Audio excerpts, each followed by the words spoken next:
بسم اللہ الرحمن الرحیم۔ سوانح حیات حضرت علی اکبر علیہ السلام۔ عکس زندگی۔ اسم مبارک علی بن حسین علیہ السلام، والد حضرت امام حسین علیہ السلام، والدہ ام لیلہ سلام اللہ علیہا، ولادت 11 شعبان سن 33 ہجری، جائے ولادت مدینہ منورہ، کنیت ابو الحسن، القاب اکبر، ہم شکل پیغمبر، شہادت 10 محرم الحرام 61 ہجری، مدفن کربلائے معلیٰ، سن مبارک 28 سال۔ جب حق پر قائم ہیں تو ہمیں موت کا کوئی ڈر نہیں ہے۔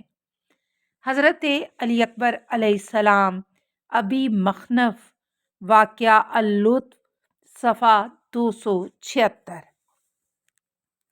فضائل اور مناقب۔ نقل حدیث۔ اصفہانی کے بقول آپ اپنے جد بزرگوار حضرت علی علیہ السلام سے بہت زیادہ احادیث نقل کرنے کی وجہ سے محدث کے نام سے پہچانے جاتے ہیں۔ دشمن کا اعتراف شائستگی۔ معاویہ علی اکبر علیہ السلام کو خلافت کے لیے شائستہ سمجھتا اور کہتا ہے: اول الناس بہذا الامر علی بن حسین بن علی جدہ رسول اللہ وفیہ شجاعت بنی ہاشم و سخاء بنی امیہ و رحول ثقیف۔ ترجمہ: حکومت کے لیے شائستہ ترین افراد میں سے علی اکبر ہے کہ جس کے نانا رسول خدا ہیں، جس میں بنی ہاشم کی شجاعت، بنی امیہ کی سخاوت اور بنی ثقیف کا حسن و جمال پایا جاتا ہے۔ آئینہ رسول اللہ صلی اللہ علیہ وآلہ وسلم۔ امام حسین علیہ السلام کی گواہی اور تائید کے مطابق آپ تمام ظاہری اور باطنی صفات میں رسول اللہ کے شبیہ تھے، اسی بنا پر آپ کو شبیہ پیغمبر کے نام سے بھی مشہور تھے۔ امام حسین علیہ السلام کی طرفداری۔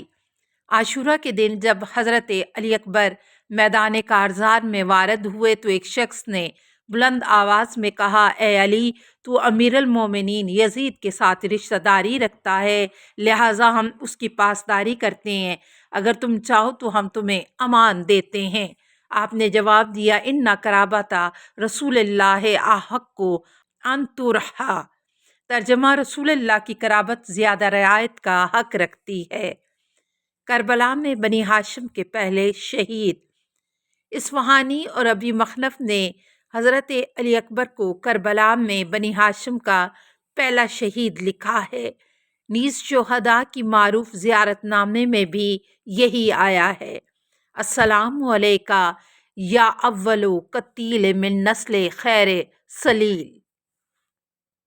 اللہم صلی علی محمد وآل محمد وآلہ الطیبین الطاہرین المعصومین۔